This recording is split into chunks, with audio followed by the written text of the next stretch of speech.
friend when I used to go to college, and he drove a Ferrari and he was 19. And he worked in a chicken shop. He was making like $1,000 a month. And I was like, how do you have a Ferrari when you're making $1,000 a month? He goes, well, what happens is this. I have a wife, and my 4 brothers have wives, and my mom, and all 5 women stay in the house, and they cook and clean. And then us men, our only job is to go out and make money. And we put all our money together, and then we buy properties and buy expensive cars, and we share it. And then he said to me, the problem with white people, if you were in my family with 5 brothers, you'd go rent a place because you want your own space. And you'd go rent a place, and you'd go rent a place. You'd all be paying separate rents. You wouldn't pool your money, and you couldn't live in one house because all the women wouldn't like each other, or the men would argue. The women want to look after the men. So all your assets are divided and scattered. Now, guys, I'm gonna tell you, man. Coming into this truth, I didn't see this coming, and I came in for the pure love of the Most High Yah, and then obviously Pastor Dow has a beautiful community, and he encourages us to do what it says in Acts. Come together. They all came together that believed, and they put their resources together. And they had everything in common. And when I'm looking at this thing from Andrew Tate and him talking about this conversation he had with this guy is so true. And I'm telling you right now, guys, life after my divorce has been way better than what life was when I was just me, my wife, my children, the Christian community that I was a part of.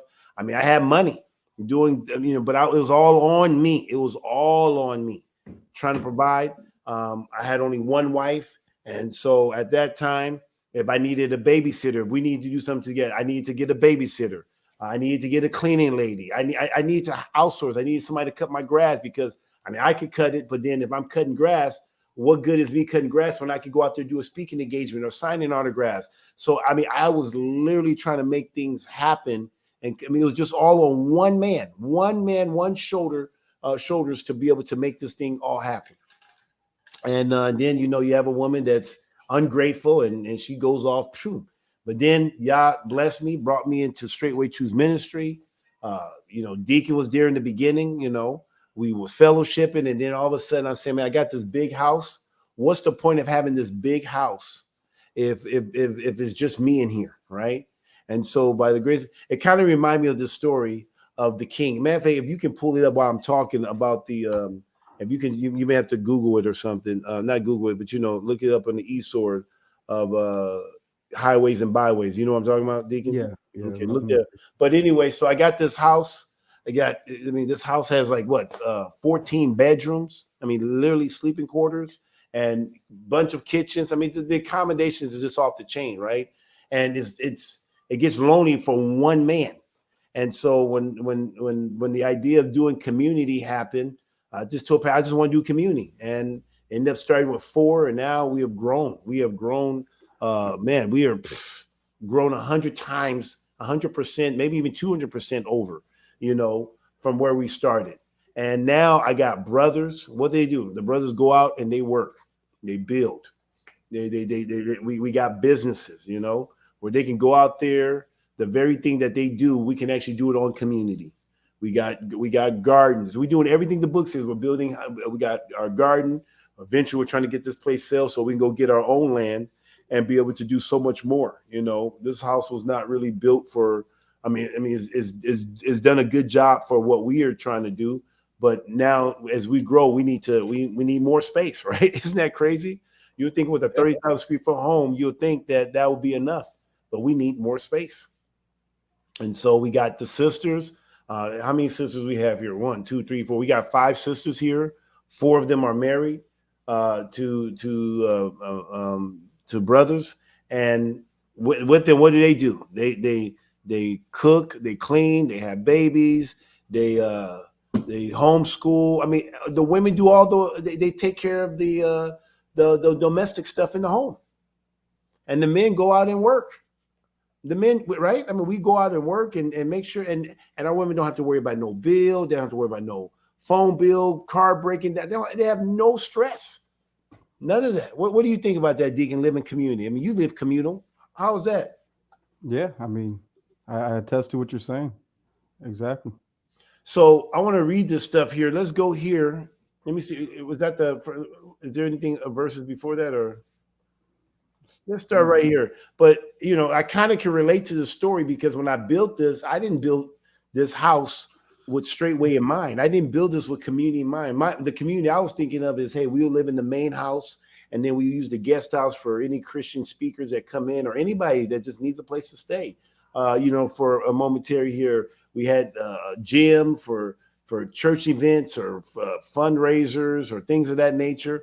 So it was really built more for just what we're building. But now, now that the family I had originally of 16 years left, it was like, man, what am I gonna do? I got this nice house that I built, and the people that I built it for don't want to have anything to do with it. The Christians don't want anything to do with that. I built it for the Christian community.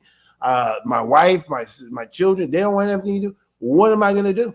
And it kind of reminded me, it's likened to this story right here in Matthew chapter 22:1. Read.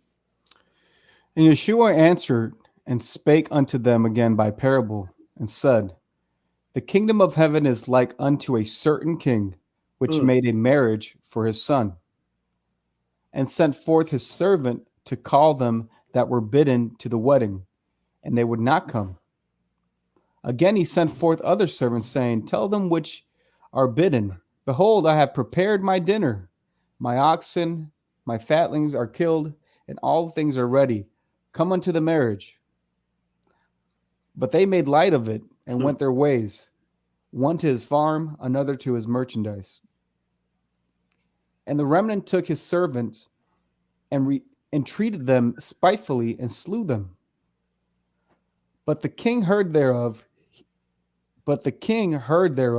He was wroth, angry, and he sent forth his armies and destroyed those murderers and burned up the cities. Then saith he to his servants, The wedding is ready, but they which were bidden were not worthy. Go ye therefore into the highways, and as many as ye shall find, bid to the marriage. To those servants went out into the highways and gathered together all as many as they found, both bad and good, and the wedding was furnished with guests. And when the king came to see the guests, he saw there a man which had not a wedding garment. But anyway, and now this had to do with a wedding. But I'm thinking, I built this house. My wife was 6 years to come back home. Come on, because I'm keeping the Shabbat. She said, no, we're not going to keep the Shabbat. She's leaving. I'm telling her to come back home. Pastor Dow comes down here. I said, okay, pastor's coming down. You can see the man that you think is a cult leader. Come. They didn't want to have anything to do with it. No one wants to come. No one wants the children come. No, it just didn't want to come. So now you got this house. What am I supposed to do with it? We got to do something. The feast is ready. The home is meant for somebody to live in. And by Yah's good grace, we'll be able to now the home is filled up. It's actually filled up even double or triple than it was with the original people that was here. And now we get to the point where we outgrowing the place. And now we got to look for something bigger. We need more land. This is 18 acres. We're looking for hundreds of acres. We're looking for be able to build multiple homes, to be able to really run this ministry the way it needs to be ran, according to Acts chapter 2 and chapter 4. It's just a beautiful setup. We all have everything in common. Everybody doesn't lack. No one lacks anything. Deacon, I know I'm kind of in charge of it, so I can get whatever. But I'm always thinking about the sheep. I'm always trying to make sure that everybody in the community has everything they need. Can you testify to that, Deacon? Because we lack nothing. Huh? Yeah, we lack nothing at all. You have any bills? Do you pay any? You have phone bills? No. Car bills? No. Notes? Mortgage? Nope. Nothing. Hallelujah. See? But you get food on your belly, right? Yep. You have a roof over your head. Yep. It's kind of like being a woman to a husband, right? Yep. She has everything. All you have to do is just serve. That's it. Hallelujah. That's the life. And even in my role, I already know my master provide. He gave me the gifts to make money, gave me the brain to do all this stuff, and we all provided for it. And when I was first doing this, man, what am I gonna do? I was used to being the guy going out making the money, like man, doing speaking engagement, doing this and doing that. Now I don't have to. I got brothers going out there and they're working. We got companies out there doing construction business, and they're getting paid. I'm talking about six figures each. And I got two companies, really three. but the two is making at least 6 figures, at least minimum. We have, man, I mean, I'm telling you, Yah has been very, I mean, he's blessed us. He's truly blessed me. I mean, if somebody told me to go back to Christianity, I'm like, why would I want to give this lifestyle up to go back to Christianity? Where you have a religion of hate. No one ever works together. There's not a oneness. There's not a one mind. Everybody's divided, doing their own thing, hating each other, hate Yah, hate their fellow man. So, man, what Andrew Tate's talking about is so true. If people would do that, but our country, they want us to be divided because it's easier to control people who are divided than when they're united. See, we will pose a threat if we continue going the route we're going and continue to grow. We will pose a threat to this to the establishment, to this government. Yeah, that's right. Hallelujah. But I love community. I'm saying this from being a millionaire, from a guy that lived in the world. I'm telling you, community. But guess what? It's so hard to do community if you're not one mind. Yep. We don't do votes. We don't sit here. This is not a democracy where we sit down and vote when we can do this and that. No, I make the decision here for this community. Believe it or not, I know Pastor Dow has oversight, but for every community is ran according to that leader. Obviously, with the oversight of the Straightway Ministry, if you're part of Straightway Truth Ministry. Pastor is not a micromanager. He's more of a macro. He gives you the idea. A lot of people that's in this position wish pastor would even do more so. But hey, you have your gifts. You lead it. Keep the commandments of Yah. Take care of Yah's people. You know? So that's why if you go to different community at Straightway, one thing you're going to notice is that it's the same spirit, but it's going to have different personalities because of the head. That's right. Just like a husband. I mean, you have a whole bunch of men that have women, but there's going to be different personalities because each man requires different things in their home, but it should be the same spirit. Does that make sense? Hallelujah. Hallelujah. So I'm telling you, what I really appreciate Pastor Dow, and he did it when it wasn't all the week. We're coming in when it's all good now.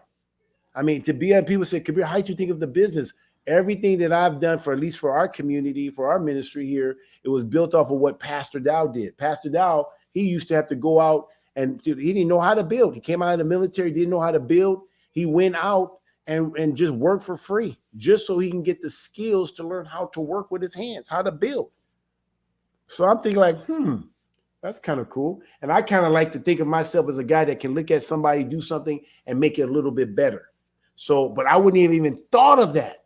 And so I'm thinking like, wow, our guys are working at Walmart, at some grocery store, just bringing in something in the beginning. And I'm wondering like, man, why don't you guys go and do the same thing Pastor Dow did when he worked? Now you don't have to work for free, but guess what? Go work, make a living, go work and get paid and learn while you work. You can get paid while you learn. So now these guys go out and work, they learn, and then eventually they get to a point where now they can kind of do it themselves. And now they can build the community and they can go out and get paid to build. I'm telling you, man, I said that was a good move, but I couldn't have made that move if it wasn't for Pastor Dow's insight and his obedience. So, man, I tell you, man, it's what Tate is saying is so true. And we all put in one pot and we live on that pot and we try to make sure we do the best. And not only for this generation, but generations to come. That's the truth. Hallelujah. But that's a good one. That's a real good one.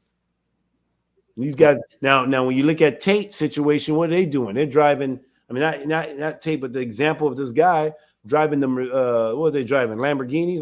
What kind of car was that? Some sort of Ferrari or something. Some type of Ferrari, a nice car. See, we don't live. I mean, I'm not saying you can't have that stuff, but it look like they're just having fun, you know. But and I'm not saying it's bad to have nice stuff, but it's got to make sense for our community. Exactly. Yeah. Hallelujah. Hallelujah.